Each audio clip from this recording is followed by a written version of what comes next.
halaman yang ke-310. Di antara bentuk ketaatan seorang istri kepada suami itu adalah melayani suami dan mengurus rumah. Jadi kalau dibilang wajib, bukan kewajiban, tapi ini bentuk kelaziman. Memang lazimnya itu seorang istri adalah mengurus rumah tangga. Itu lazim. Dan kelaziman ini ibu-ibu sekalian di dalam ilmu fikih itu bisa menjadi hukum. Bisa menjadi apa? Hukum. Karena begini. Kalau dikatakan di dalam sebagian ceramah, bukan cek, nah itu antum naikin dikit receivernya. Bukan kewajiban istri untuk mencuci. Ya sudah, kalau bukan kewajiban istri, Anda mau bilang kewajibannya suami gitu.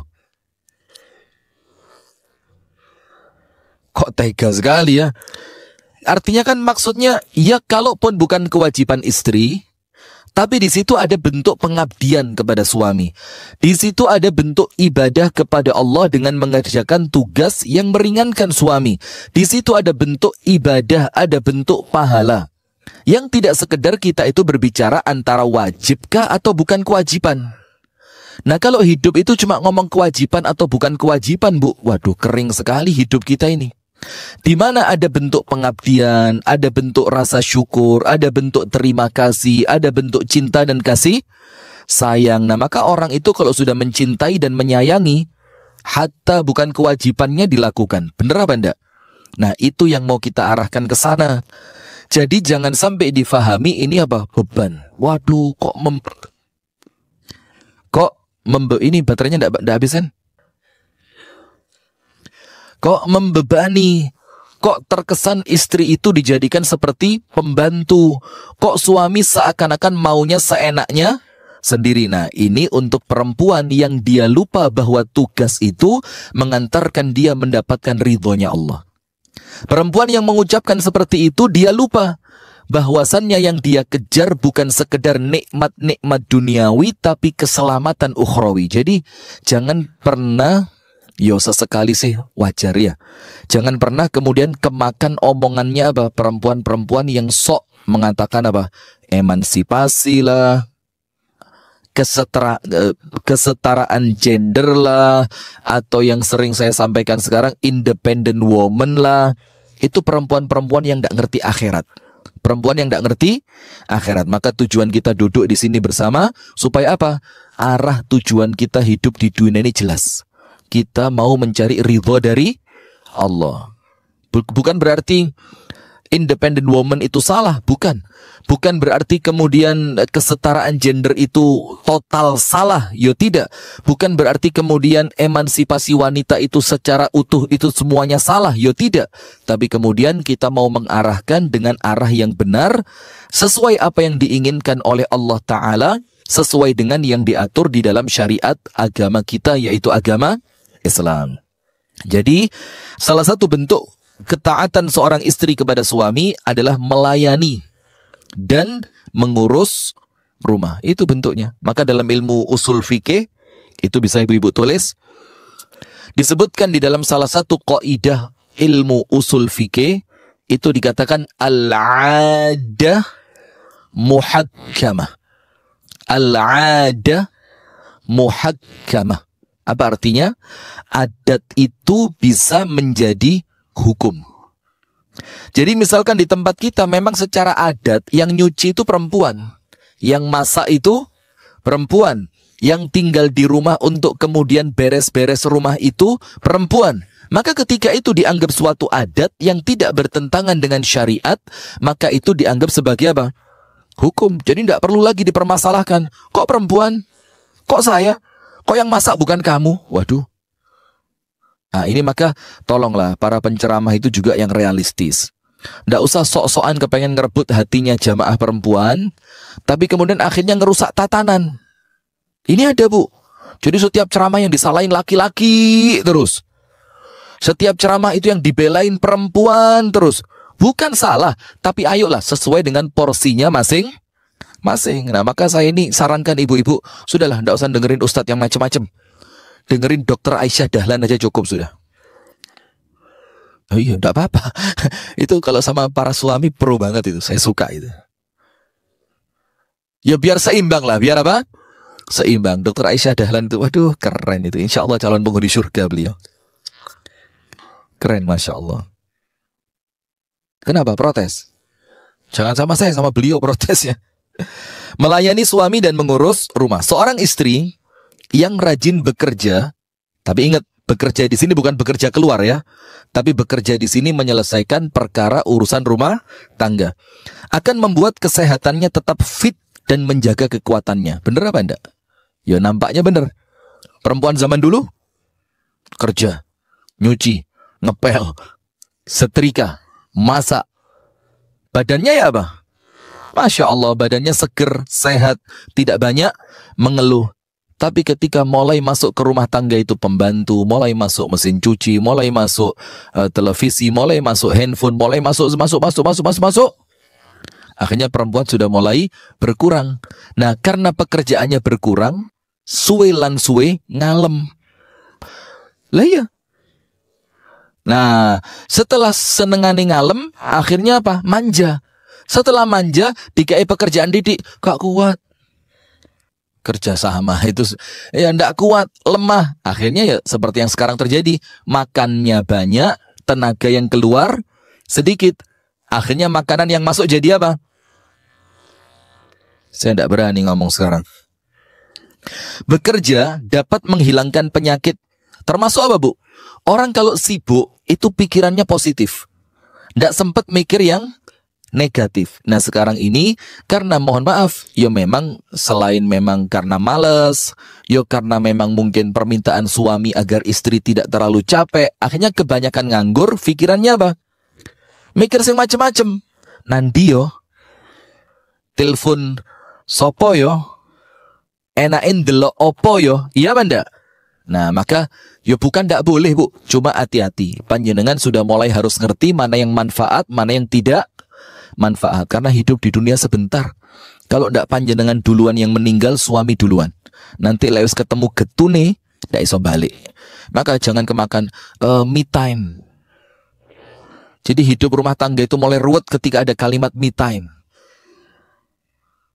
Bukan ndak boleh, bukan tidak boleh, tapi kalimat me time ini seakan-akan menjadikan perempuan itu sebelumnya dikekang.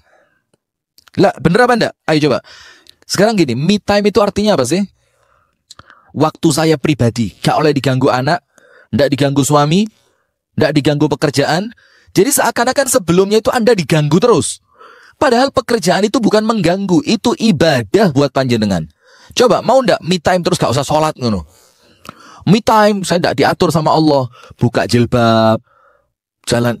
Kan tidak ada seperti itu. Nah maka kalimat-kalimat itu juga perlu ditempatkan sesuai dengan porsinya agar tidak apa? Semrawut. Bekerja dapat menghilangkan penyakit, karenanya ia harus menyapu rumah, mencuci, dan memasak. Dan zaman dulu pekerjaan ini normal saja. Zaman dulu hampir tidak ada orang makan online. Kemudian pesanannya itu makan di warung, itu zaman dulu jarang sekali. Kecuali para suami yang memang sedang bekerja di luar rumah. Maka di pasar ada warung, kan biasa gitu. Sekarang karena sudah mulai marak, itu akhirnya mendukung perempuan untuk semakin malas. Saya gemes dulu perempuan-perempuan malas ini. Hampir tak suruh suaminya cari yang lain saja. Ya, bertahan 10 menit tadi. Ia harus mengurus rumahnya karena ia adalah seorang ibu rumah tangga. Ia adalah pengurus sekaligus pemiliknya. Agar ia menjadi teladan yang baik bagi siapa? Anak perempuannya. Nanti anak perempuannya ngelihat, oh ibuku rajin, ibuku tidak banyak mengeluh, ibuku pintar masak, ibuku itu seneng melayani suami, ibuku itu tidak pernah cemberut di depan suaminya, ibuku senantiasa berbuat sopan santun di hadapan. Itu menjadi contoh. Anda sadari atau tidak, kalau contoh yang Anda berikan positif, maka itu jadi pahala. Itu jadi pahala. Maka bukan dalam Islam ya, di dalam pembagian tugas itu ada 2, Bu. Kalau mau lihat karakter anak seperti apa, itu lihat ibunya.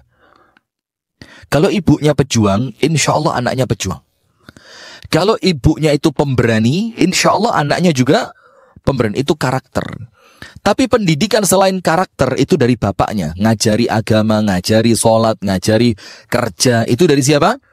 Bapaknya. Seperti yang saya pernah sampaikan, mungkin ibu-ibu masih ingat tentang bagaimana karakter Imam Syafi'i yang diambil dari ibunya. Itu luar biasa ketika Imam Syafi'i pengen sekolah di sekolahan anak orang kaya. Jadi sekolahan khusus milik anak-anaknya orang kaya. Imam Syafi'i nangis karena dia tahu ibunya tidak mampu. Sama ibunya dibilang apa? Bisa. Kenapa tidak bisa? Mentalnya dibentuk. Ternyata diajak ke pasar beli kursi. Maka kursi itu sama ibunya diletakkan di luar kelas. Yang di luar kelas itu masih bisa mendengar suara gurunya. Kata ibunya apa? Anak secerdas kamu dari sini yo pinter. Tidak perlu masuk ke dalam kelas. Sampai akhirnya terbentuk. Sampai dalam waktu yang tidak lama, itu Imam Syafi'i bisa jadi guru di sekolahan itu. Ini kalau ibunya ngaleman, kalau ibunya manja, itu anak ketika minta sekolah di sekolahannya anak-anak orang kaya, ya dijak nangis bareng mbak ibu. Memang kita orang miskin, ya ruwet, rusak mentalnya anak ya. Nah maka agar ia menjadi teladan yang baik bagi siapa? Anak perempuannya, supaya mereka memiliki semangat yang tinggi dan kemauan yang kuat. Jadi ibu-ibu itu di rumah jangan lemes, jangan males, senantiasa semangat, ceria, pekerjaannya beres, orangnya tidak gampang mengeluh, supaya apa? Dilihat oleh anak-anaknya. Al-Muttalib bin Abdullah bin Al-Hantab berkata, seorang janda Arab masuk ke rumah sang pemimpin kaum muslimin. Jadi ada seorang janda masuk ke rumahnya siapa? Nabi Muhammad di waktu Isya sebagai pengantin. Dan ia bangun di penghujung malam untuk memasak. Siapa dia? Ummu Salamah. Lihat. Jadi dia itu dinikahi oleh Nabi dalam keadaan tidak lagi gadis. Tapi maaf ya ibu-ibu, jangan sampai ikut-ikutan lagu-lagu yang merendahkan janda. Jadi orang itu bu, ngelihat janda ada 3. Hati-hati, panjenengan jangan sampai buka peluang untuk orang merendahkan Anda. Ini misalkan ada di antara kita yang janda, kok jangan kita ya, saya kan laki-laki. Ada di antara ibu-ibu atau yang mendengarkan lewat Star Nur Media ini, yang kemudian janda. Jangan buka peluang untuk direndahkan. Karena orang itu melihat janda posisinya 3. Nomor 1, melihat janda dengan memuliakan dan menghormati. Itu kalau orangnya genah. Dan jandanya juga tidak membuka peluang untuk direndahkan. Maka Anda akan dilihat dengan apa? Penuh hormat. Jangan cerawak. Ngerti cerawak? Apa bahasa Indonesianya cerawak itu ya? Celometan, urakan. Jangan urakan. Janda, biasa, dagangan janda. Nanti Anda kalau direndahkan, jangan salahkan orang yang merendahkan. Nomor 1, pandangan memuliakan dan menghormati. Karena tidak ada aib menjadi janda. Nomor 2, dijadikan bahan candaan dan olokan seperti sekarang lagu kuda mana mabuk janda, terus kuda mana, ngerti gak kuda? Masa gak tahu sih Anda? Kuda mana yang Anda senangi? Kuda dalam kandang atau apa, itulah lagunya pokoknya. Janda mana yang Anda senangi? Janda putih berambut panjang. Pokok dibikin lagu, dibikin guyonan, dibikin candaan. Itu pandangan kedua. Kenapa? Karena memang orangnya dari awal orang yang tidak menghormati, tidak punya hormat dalam dirinya. Yang kedua, boleh jadi memang jandanya urakan. Nomor 3, orang itu memandang janda sebagai apa? Sebagai objek orientasi seksual. Dijadikan guyon, malam-malam di WA minta foto segala macam gini gitu. Maka jangan ibu-ibu. Maka Anda harus jaga kemuliaan, jaga kehormatan. Ojo uraan. Jangan sampai uraan. Apalagi sekarang mohon maaf ya, sempat dijadikan bahan kampanye. Dijadikan apa? Konten untuk kampanye. Nanti janda ini diurusi ini, janda ini, macam-macam lah. Maka ayo bismillah, kita jaga kehormatan. Maka seperti Ummu Salamah dinikahi oleh Nabi Muhammad dalam keadaan janda. Tapi Ummu Salamah ini bu, tidak pernah mengeluh di depan Nabi. Tidak pernah mengeluh. Artinya apa? Dia tahu memang ini tugas saya. Ini kehormatan untuk saya. Masak itu bu, anak makan dari masakan ibunya, itu kehormatan buat panjenengan. Suami berangkat kerja bawa bekal dari rumah, itu ketoro lek bojone sregep. Iya, Bukan pelit. Oh, astagfirullahaladzim. Lah ini kita tidak ngomong pelit, tidak ngomong eman, tidak ngomong, tidak. Tapi itu menunjukkan istrinya perhatian. Jadi kalau perlu suami itu gawakno bekel dan tempatnya yang rapi, yang bagus, ditoto, sing genah. Itu nanti teman-temannya lihat, ini istrinya. Nah kan bisa jadi nanti suami bawa banyak itu. Tujuannya apa? Temennya ikut pesan, bukan ikut makan, ikut pesan. Ikut pesan. Lah kayak ngono iku piro. Nah, artinya banyak kebaikannya lah, Bu. Pokok perempuan itu kalau ndak males, banyak kebaikannya. Sampai ada perempuan itu tangannya berkah. Nyekel opo ae dadi. Gawe jajan dadi duit, masak dadi duit. Bahkan bentel, siapa orangnya? Bentel, merajuk. Tadi kopiah, jadi apa? Sweater, jadi tas, tempat handphone. Coba. Sing penting satu, jangan males. Orang itu kalau sudah males, selesai urusan. Orang itu kalau sudah males, wes tidak ada kebaikannya orang males itu. Maka doa zikir pagi dan petang salah satunya menghindari sifat apa? Malas. Wa a'udzubika minal kasal. Berlindung kepada Allah dari kemalasan. Males itu enaknya mek sedilu, nyeselnya lama. Eman, jangan males. Ali bin Abi Thalib menuturkan bahwa sesungguhnya Fatimah, ini langsung saja ya, saya ceritakan aja biar tidak kita baca terlalu panjang. Begini, Siti Fatimah putrinya Nabi yang paling dicintai dan paling kecil. Yo, tidak tahu ya kenapa anak paling kecil itu mesti jadi apa? Jadi hiburan gitu loh, karena kakak-kakaknya mungkin wes gak iso dijak guyon, wes gak lucu, wes gak gemesin ya. Sehingga anak paling kecil itu biasanya gandolane hati. Nah, maka Siti Fatimah itu dinikahkan oleh Nabi dengan Ali bin Abi Thalib. Dalam keadaan Nabi Muhammad tahu Ali bin Abi Thalib bukan orang kaya. Tapi yang Nabi tahu, Ali orang baik. Sudah, setelah menikah, ya namanya rumah tangga kan. Ali bin Abi Thalib bukan orang kaya dan kesehariannya itu mendampingi Nabi Muhammad. Maka urusan rumah tangga, Bu, sampai mohon maaf, yang bukan kelaziman dilakukan oleh perempuan, itu sama Fatimah dilakukan tidak pakai mengeluh. Maka Anda mengeluh itu niru sopo? Niru drakor Anda ini. Anda ini kemakan drakor yang romantis-romantis, yang seru-seruan, rumah harus keren, menarik. Aduh, Anda ini niru drakor karena mereka hidupnya dunia, panjenengan hidupnya akhirat. Maka omah acak-acakan dikit, tapi ya apa ya, karena memang yo anaknya banyak, karena memang tempatnya tidak ke tempatnya kecil, tidak, sudah apa wis, nanti insya Allah kita diganti sama Allah di akhirat. Sudah, maka Siti Fatimah ini, Bu, anaknya Nabi loh. Anda anaknya siapa? Ya betul ya. Anaknya siapa? Anaknya bapak. Cocok, Masya Allah. Nggak mengeluh. Bahkan yang dilakukan Fatimah sesuatu yang tidak lazim dilakukan perempuan. Apa itu? Ngerawat kuda. Membersihkan kandangnya, ngambilkan makanannya. Sampai tahu Asma putrinya Abu Bakar itu ngangkat kayu bakar, ngangkat kurma di atas kepalanya sampai Nabi Muhammad kesian. Nabi Muhammad bilang apa? Kalau saja saya tidak tahu bahwa Az-Zubair bin Awam itu orangnya pencemburu, maka tak naikkan Asma itu ke atas untaku. Bukan berarti goncengan. Nabi Muhammad rela turun supaya untanya dipakai siapa? Asma, putrinya siapa? Abu Bakar. Mereka lakukan semua itu. Lah sekarang ini karena contohnya TV, karena contohnya artis-artis yang di rumahnya pembantunya banyak, kitchen setnya itu, ngerti kitchen set? Yang di ruang dapurnya itu alat masaknya lengkap, gantung panci mulai paling gede sampai singsak. Yo akhirnya kita salah nonton, kita salah teladan, kita salah meniru mencontoh. Sudah, maka suatu hari Siti Fatimah ini mulai keselik kenemenan, Bu.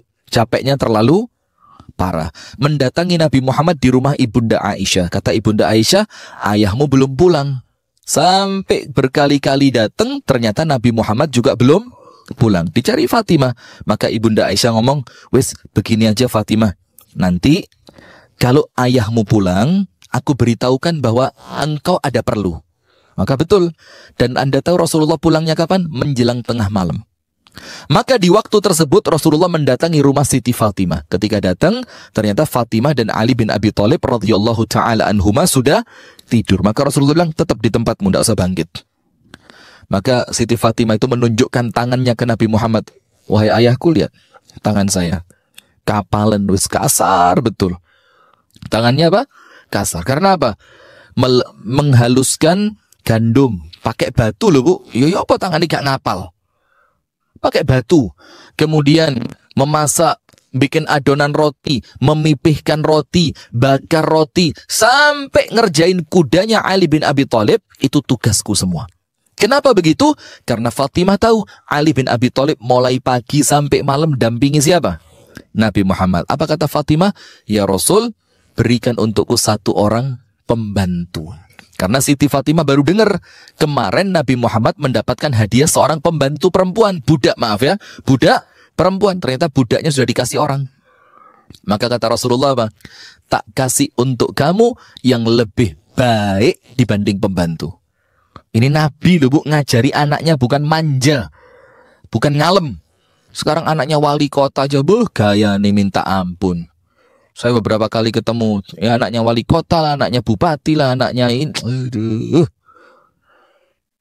RW? Kalau anaknya RW belum lah kayaknya ya, masih biasa lah. RT RW itu masih normal ya. Masih belajar. Masih, karena kan hidupnya kumpul ya. Kalau sudah anaknya wali kota itu kadang-kadang serodok ya opo gitu loh. Serodok. Nah sudah, maka Nabi Muhammad tidak mencontohkan kemewahan. Nabi Muhammad ngajari hidup sederhana. Karena kalau dari kecil mentalnya sudah sederhana, gede, Bu, sogeh gak sombong, melarat gak repot. Karena terbentuk jiwanya. Sudah, kata Rasul, aku kasih. Tapi yang lebih baik dibanding seorang pembantu. Apa yang Rasul kasih? Zikir sebelum tidur. Ini ada contoh, Bu, lihat. Istrinya Nabi capek, masak, bersih-bersih, nyuci. Istrinya Az-Zubair bin Awam, laki-laki yang masuk surga. Laki-laki yang dijamin masuk surga. Asma ngangkat kayu bakar. Kemudian yang lain lagi. Sekarang Siti Fatimah sampai ngurus kudanya Ali bin Abi Thalib, suaminya, karena dia tahu di sini ada ridhonya Allah, di sini ada pahala, di sini ada surga. Maka Rasul bilang, begini Fatimah, tak kasih. Apa itu? Kalau kamu merasa capek dengan pekerjaanmu, ini juga untuk ibu-ibu yang merasa apa? Pekerjaan rumah tangganya itu berat. Ini loh kuncinya. Sebelum tidur, zikir. Rasul bilang, itu lebih baik dibandingkan seorang pembantu. Zikirnya apa? Subhanallah 33 kali. Alhamdulillah 33 kali. Allahu Akbar 34. Jadi kalau digabung pas 100. Ini enteng, Bu. Panjenengan pakai alat dulu. Subhanallah, subhanallah, subhanallah, subhanallah. Pas 33 di reset, ganti alhamdulillah. Sampai berbaring di cek. Ini ya nampaknya untuk perlu ganti reset.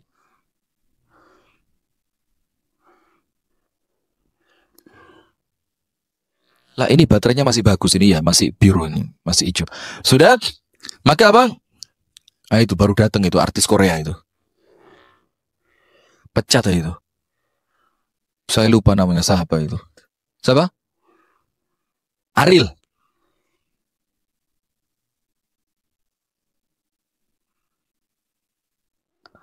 Ayo mungkin nasib. Tas antum ganggu itu. Ayo Ariel, masuk Ariel. Jangan sok kayak artis Korea tuh. Sudah? Maka pakai zikir, Bu, pakai alat itu. Subhanallah 33, alhamdulillah 33, Allahu Akbar 34. Nanti kalau badan tidak terasa capek, meripat durung sepiro ngantuk, ditambahi zikir yang lain, silahkan baca ayat kursi, baca 2 ayat terakhir surat Al-Baqarah. Tapi yang utama yang tadi itu untuk ibu rumah tangga, karena itu sanadnya langsung dari Nabi Muhammad kepada Siti Fatimah. Nabi Muhammad memberikan pelajaran ini kepada perempuan yang paling beliau cintai, yaitu putrinya yang bernama Fatimah. Artinya di sini, Bu, ngerti tidak? Mereka melakukan tugas itu. Jadi jangan kemakan hoax. Itu bukan tugasnya perempuan. Bukan kewajibannya ibu-ibu. Ustadz, ojo merusak tatanan. Jangan ngerusak tatanan. Sudah? Maka Rasulullah mengajarkan kepada mereka berdua untuk berzikir subhanallah 33, alhamdulillah 33, dan Allahu Akbar 34. Al-Hafidh Ibnu Hajar berkata, yang paling bawah itu Bu, itu kasih garis bawah semua. Paragraf terakhir halaman 311. Apa kata Imam Ibnu Hajar Al-Asqalani?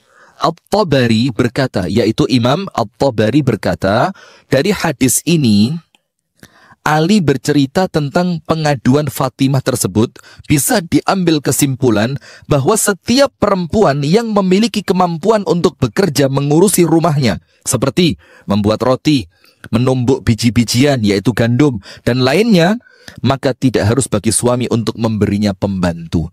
Jadi kalau istrinya mampu, dan itu sudah merupakan pekerjaan sehari-hari yang dia biasa lakukan, maka suami tidak perlu memberi apa? Pembantu. Karena maaf Bu ya, pembantu itu asisten rumah tangga yang ikut bantu di rumah kita, itu bisa jadi sumber masalah. Apa yang ada di rumah Anda bisa jadi keluar diceritakan ke orang lain. Dan ceritanya banyak. Diceritakan, anu mbak lek di omah turut tok. Lek aku pas kerja iku mbak, lek telepon koncone mbak sampai setengah jam gak mandek. Nah, maka itu repot Bu. Karena apa? Anda memasukkan ke rumah Anda orang yang bukan termasuk dari Anda. Maka tidak aman. Termasuk maaf, kalau pembantunya juga seorang perempuan. Sementara suami kan kadang-kadang kalau di rumah harus pakai celana pendek, segala macam, pakai kaos. Yang kadang-kadang, nah itu masalah. Kalau bisa, ikhtiarkan tanpa pembantu. Maka anak-anak kita dilatih. Nah, ini tugasnya selesai makan, piringnya dibawa sendiri, dicuci. Supaya apa? Ibunya juga tugasnya tidak terlalu berat, plus anak-anaknya terdidik mulai kecil untuk hidup mandiri. Maka saya heran sama rumah tangga yang anaknya wis di pondok kabeh, suaminya dari jam 7 sampai jam 4 sore kerja, itu di rumah masih ada pembantu. Kita dikon lapo pembantu nih. Bayangin. Karena itu mungkin maaf ya, mungkin karena perempuan yang terbiasa mulai kecil di rumahnya dimanja.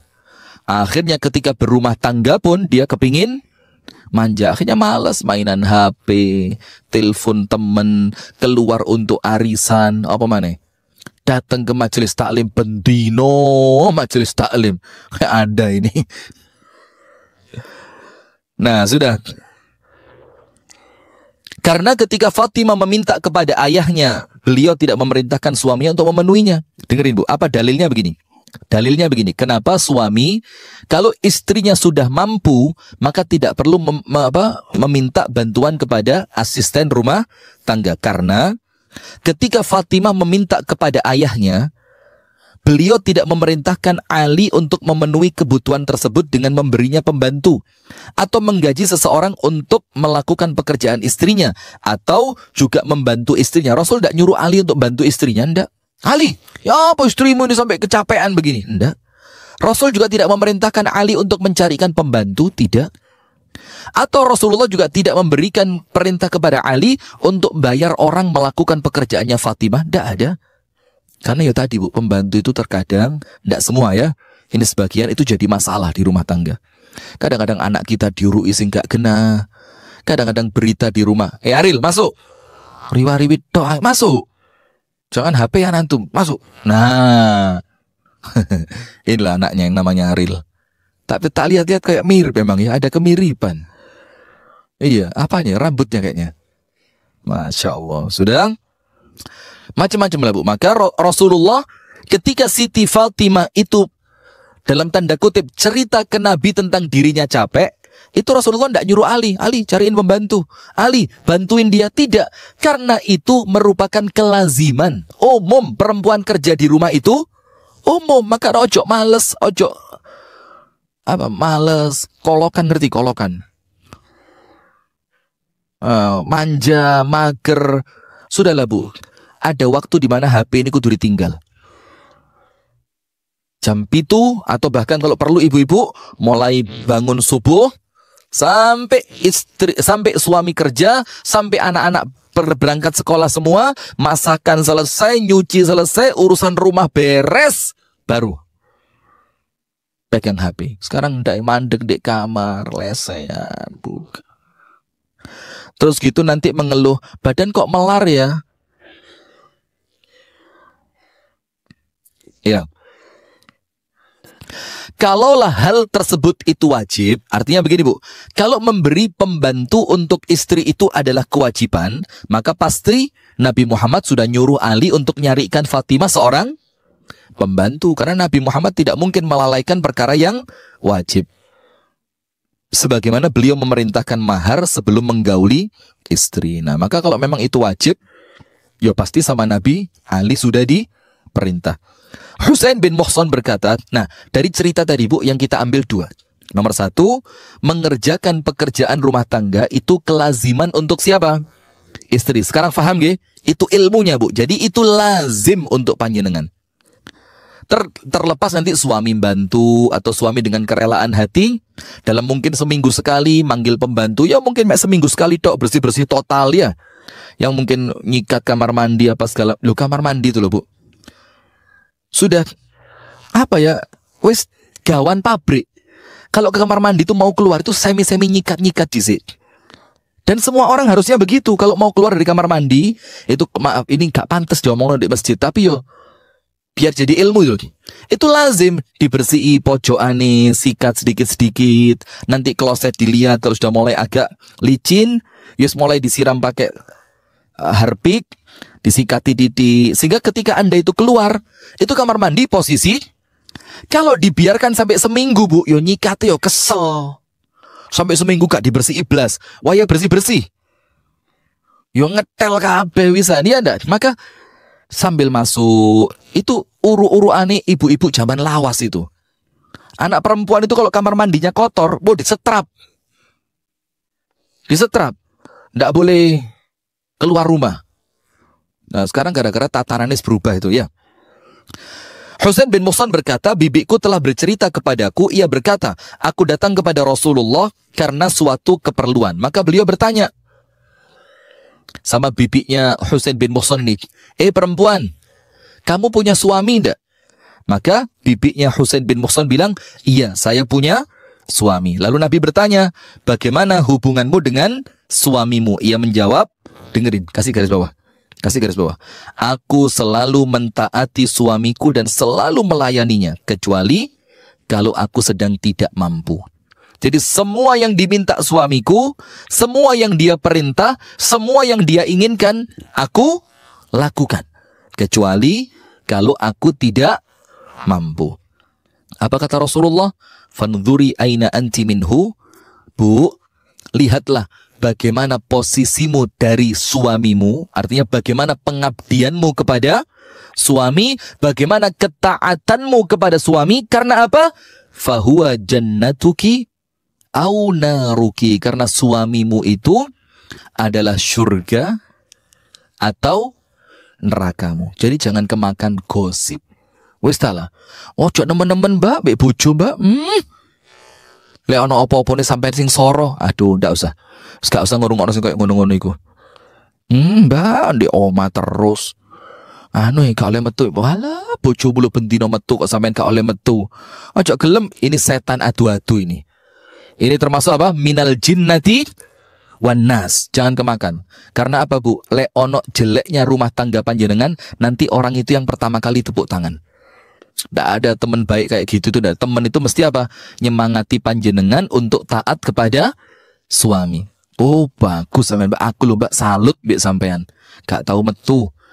Anak-anak kabeh lek sekolah gak tahu mangan ndek njobo. Bojone sampean Mbak, Masya Allah gak tahu ketok marung. Nah gitu seharusnya. Jangan malah jadi setan atu-atu ya. Asy-Syaikh Al-Albani berkata, sebagian hadis yang disebutkan tadi sangat jelas. Apa hadisnya? Nomor 1, bagaimana cerita tentang Ummu Salamah, yang Ummu Salamah itu tidak pernah mengeluh ketika dia harus datangnya Nabi Muhammad malam dan dia harus masak di waktu malam. Kemudian Siti Fatimah yang karena capek ngurus kuda, ngurus gandum, bikin masakan, nyuci, bikin ngurus rumah. Ternyata Rasul bilang, ya memang itu pekerjaannya siapa? Perempuan. Maka Rasul kasih zikir. Kemudian yang berikutnya siapa? Husain bin Muhsan cerita tentang bibinya yang ketemu Nabi. Nabi tanya, bagaimana posisimu dari suamimu? Dibilang, saya mesti nurut sama dia. Rasul bilang, betul. Karena apa? Suami adalah surga atau nerakamu. Dari semua hadis di atas menunjukkan, kasih garis bawah, bahwa kewajiban istri dalam mentaati dan melayani suami tergantung pada kemampuan. Ini sudah kita bahas jauh hari. Ya enggak? Taat itu kaidahnya dua. Nomor satu, taat dalam perkara yang ma'ruf, yang baik. Yang kedua, taat sesuai batas kemampuan. Masih ingat enggak? Masih ingat kan? Jadi taat pada perkara yang apa? Ma'ruf. Dan maaf ya, di salah satu majelis taklim saya, ada ibu-ibu itu datang, selesai, duduk di samping saya, nangis. Saya sampai, ono apa kok moro-moro nangis? Dia bilang gini, Ustadz, maaf ibu-ibu ya, ini ndak pantas, tapi saya akan cerita bahwa sampai separah itu rumah tangga sekarang. Kenapa? Karena ndak ada ilmu, ndak ada ibadah, ndak ada takut kepada Allah. Ilmunya hilang, ibadahnya hilang, rasa takut kepada Allah juga hilang. Itu ibu bilang, Ustadz, bagaimana hukumnya ngelayani suami, maaf ya, lewat dubur. Saya bilang, ibu, tidak boleh, haram. Suami saya maksa sambil nangis ini perempuan, bu. Panjenengan bayangin. Sambil nangis ya. Saya bilang, sudah bu, tidak boleh taat di dalam kemaksiatan terhadap Allah. Kalau pada akhirnya suami maksa, cari pertolongan bu. Laporkan ke orang tuanya, laporkan ke orang tua Anda untuk tahap awal ini. Kalau kekeh, Anda tidak jadi masalah, harus minta cerai. Ini dosa besar. Dosa besar. Maka ketaatan itu hanya dalam posisi perbuatan yang baik. Yang cerita kedua, tapi ini ceritanya sama, percis, saya tidak bohong. Ini istri itu juga cerita ke saya, Ustadz, suami saya minta saya pasang tato. Coba, karena suaminya itu sering lihat di Instagram perempuan-perempuan yang bertato ketika dia jalan ke mall, maka sudahlah bu, mall itu fitnah. Misalnya kalau bisa tempat-tempat seperti itu dihindari. Nanti ketemu perempuan pakai celana pendek, di pahanya ada tatonya, nanti suami itu ya mesti. Nah kan, saya bilang tidak boleh, haram. Tapi suami saya suka, Ustadz. Loh, suka yang haram kok Anda turuti, tak bilang. Yang ketiga, ada suami minta istrinya ngelepas jilbab. Sama di majelis taklim juga. Ustadz, suami saya itu minta kalau saya keluar rumah itu jilbaban. Karena suami saya itu kepingin kelihatan pantas, kelihatan keren. Nah coba, ini kalau tidak punya ilmu, ya nurut-nurut saja dia. Nah maka, taat itu nomor satu dalam perkara yang ma'ruf. Nomor dua, sesuai batas kemampuan. Tidak diragukan lagi bahwa yang harus diprioritaskan, ini siapa? Oleh istri maksudnya. Jadi prioritasnya istri itu yang paling utama mengurus rumah. Dan apa yang berkaitan dengan itu seperti apa? Mendidik anak dan semacamnya. Yaitu bu, tugas utama panjenengan. Ojo keliru. Ngurus rumah, ngurusi anak, mendidik anak, dan perkara-perkara yang berkaitan dengan semua itu. Wow, yo dikekang loh. Kalimat dikekang itu loh munculnya karena apa? Dari omongan orang-orang yang tidak punya ilmu. Dari omongan orang-orang yang orientasinya bukan ridhonya Allah. Dari orang-orang yang memang tidak ngerti akhirat. Lah kok lucunya ibu-ibu majelis taklim kebawa, seharusnya tidak boleh. Nah maka itu loh tujuannya majelis taklim ini. Supaya apa? Kembali kuat, kembali semangat, kembali lurus, kembali ngerti. Walaupun terkadang kena omongan sih nggak kena, pas arisan keluarga, pas arisan di kampung, pas ada acara macam-macam, mantenan, akhirnya kemasukan virus-virus yang negatif. Kok dikekang sekali, gak tahu metu, mosok mbak, zaman milenial sik masa Nah, mosok mbak sampean sik umbah-umbah.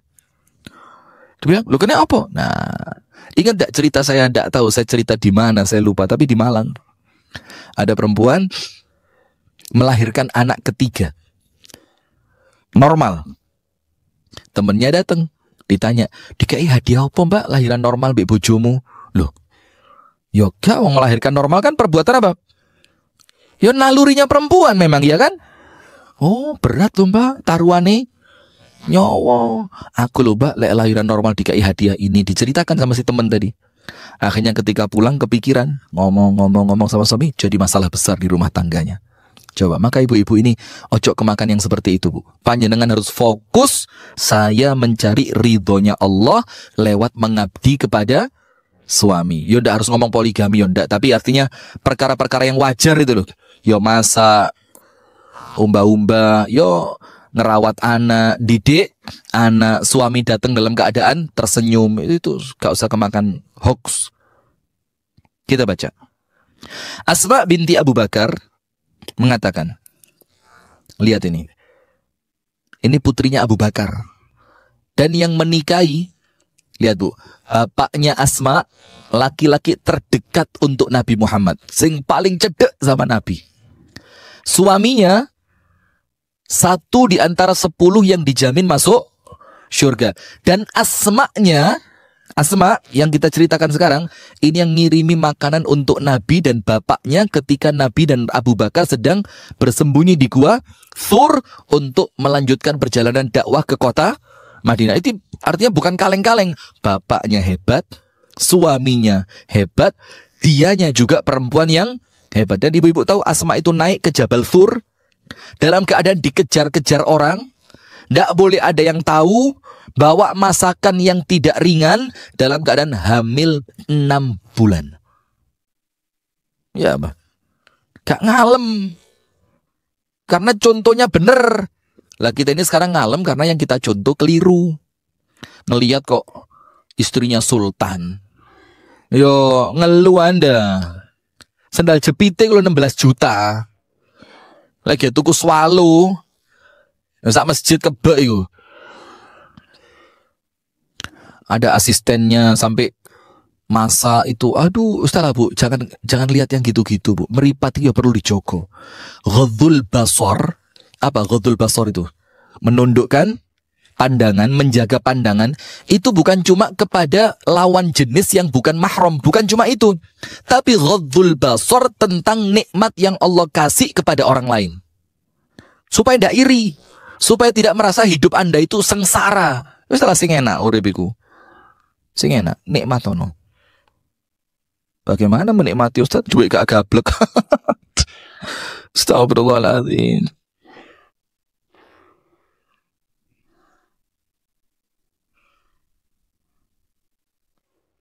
Ini pertanyaannya siapa ini?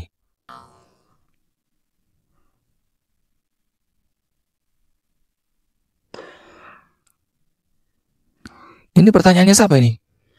Ustadz, suami saya memiliki kelainan seksual. Setiap hari dia menginginkan jima dengan istrinya. Coba lihat. Ada yang tiap hari minta istrinya mengeluh, ada yang gak dicekel saulan istrinya mengeluh. Terus maunya Anda ini apa? Yang terkadang tidak mengenal tempat dan waktu. Pokoknya kepingin harus. Semisal, pernah meminta saat adzan subuh. Tapi saya menolak karena saya menginginkan supaya dia sholat dulu baru nanti jima. Bagaimana Ustadz? Tidak tahu saya siapa yang tanya. Kok moro-moro ndek ini gitu kok sopo? Banyak pertanyaan di sini saya simpan di sini. Bahkan di rumah saya itu ada sak kerdus. Belum saya jawab. Itu pertanyaan ketika keluar kota, ketika segala macam. Sudah. Sekarang kita cerita Asma. Asma binti Abu Bakar berkata, Az-Zubair menikahiku. Dan ia ketika menikahiku tidak memiliki harta, tidak memiliki budak. Budak itu artinya kalau sekarang ya kayak yang bantu-bantu dulu Bu. Si ngewangi bersih-bersih, ngewangi masak, ngewangi nyapu gitu loh. Dia tidak punya harta, tidak punya budak, dan tidak juga memiliki yang lainnya. Kecuali apa? Cuma seekor kuda saja. Aku beri makan kepada kudanya. Lihat Asma, sama seperti Fatimah tadi. Aku yang ngasih makan kudanya Zubair, memenuhi semua kebutuhannya Zubair, mengurusinya, menumbuk biji-bijian, menyiapkan makanannya, menyiapkan airnya, melubangi embernya. Ngerti tidak melubangi ember? Seperti orang sekarang kalau mau wudhu, embernya dibolongi, dipakai untuk apa? Wudhu, untuk mandi segala macam, biar airnya itu ndak mubazir. Membuat adonan, namun aku tidak bisa membuat roti dengan baik. Cuma itu kelemahanku, aku gila gaya roti gak enak. Para perempuan tetanggaku dari kaum Ansor yang membuatkan roti untukku diewangi zaman dulu. Mereka adalah perempuan yang baik. Aku juga mengangkut biji-bijian di atas kepalaku dari tanah Az-Zubair yang diberikan oleh Rasulullah seluas sepertiga farsakh. Jadi Zubair itu dapat hadiah dari Nabi Muhammad, tanah kebun. Itu yang manen, itu Asma. Coba Anda yang mau mengeluh-mengeluh, yang sok-sokan pengen me time, me time, me time. Nanti kalau suami Anda me time juga dia jalan sama perempuan ya apa? Gak usah ngurus, me time kok. Jangan begitu Bu ya. Pada suatu hari ketika aku sedang mengangkat biji-bijian di atas kepalaku, lihat ini, aku bertemu Rasulullah yang ditemani beberapa sahabatnya. Maka Rasulullah memanggilku, sini. Beliau ingin membawaku menaiki tunggangan untanya. Namun aku malu dan teringat kecemburuan Zubair. Maka Rasulullah pun mengetahui bahwa aku merasa malu. Maka Rasulullah tidak jadi nawarin itu. Lihat, artinya Rasul tuh ngelihat sampai tidak tega. Berarti berat atau ringan ini?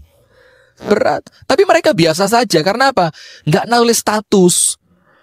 Kita ini jadi lebay gara-gara nulis nasib kok begini amat ya. Amat aja nggak senasib ini. Nah, nulis status. Nanti video korak-korane ditunjukkan. Ya Allah, korak-koran sebanyak ini. Sopo sinti ngorai. Liyo sampean le sopo. Masa pemirsa YouTube suruh korak-korak? Terus di video lagi, cucian menumpuk, belum sempat nyuci, mana langit mendung lagi. Apa-apaan ini?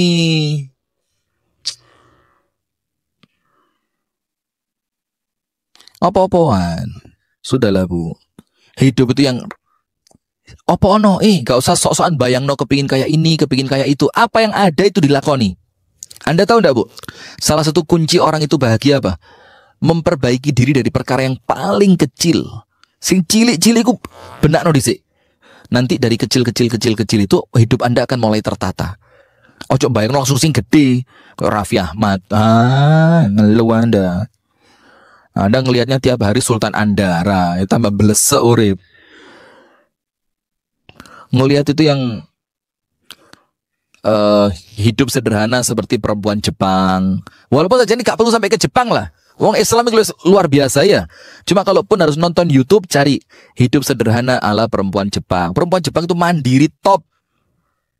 Kau no perempuan Jepang itu makan keluar, masak, angkat-angkat, ngepel, umba-umba. Padahal mereka badannya lihat gemuk-gemuk kan perempuan Jepang. Kecil-kecil, ya capek, panjenengan handphonean terus. Enggak ya? Pada suatu hari ketika Asma sedang ngangkat biji-bijian dari kebunnya Az-Zubair, maka Rasulullah kelihatan sama Rasul dipanggil karena Rasul kesian. Tapi kata Asma apa? Suamiku ini pencemburu luar biasa. Lihat, masih jogo perasaannya suami. Lalu aku mendatangi Zubair, kemudian aku cerita apa yang telah terjadi. Ia berkata, demi Allah, ketika engkau membawa biji-bijian di atas kepalamu, lebih berat untukku daripada engkau naik binatang tunggangan bersama Nabi Muhammad. Jadi kata Zubair apa? Kalau kamu naik untanya Nabi Muhammad itu lumayan. Yang lebih berat untuk saya tahu itu apa? Ngelihat kamu itu berat ngangkat biji-bijian dari kebun. Nah, jadi antara suami dan istri saling menghargai, saling menjaga. Asma melanjutkan, maka Abu Bakar mengirimkan kepadaku seorang pembantu setelah kejadian itu. Pembantu itu membantuku mengurusi apa? Kuda, seolah ia telah memerdekakanku. Ngerti tidak? Jadi ketika Abu Bakar itu ngasih kepada Asma seorang pembantu, yang pembantu ini ngurusi jaran tok. Wes, itu tok. Yang lain tetap dikerjakan siapa? Asma. Kata Asma apa? Legone hatiku itu. Seakan-akan saya ini barusan bebas dari perbudakan. Tapi lihat, protes ndak Asma kepada Zubair? Ndak ada ceritanya Asma protes kepada Zubair. Walaupun kisah akhirnya kurang menarik. Asma itu diceraikan oleh Zubair gara-gara Zubair kepincut perempuan cantik namanya Atikah. Loh, astagfirullah, ndak boleh bilang gitu. Ini sahabat Nabi nih. Dan dia ini perempuan baik juga. Perempuan baik, cuma ya memang takdirnya begitu kan? Ya sudah. Terus ndak boleh bilang pelakor-pelakor, ini sahabat Nabi nih. Tidak ada pelakor. Tidak ada. Dan Atika ini sahabiah, perempuan yang baik. Cuma ya jenenge wong lanang normal loh, betul wong wedok ayu tidak punya suami. Perasaan ingin mengayomi itu tinggi. Loh, berarti ya Allah. Loh ya apa? Sudah tidak usah dilanjutkan, bahaya karena ini berkaitan dengan sahabat Nabi ya. Tidak boleh, tidak boleh. Ini tentang sahabat Nabi.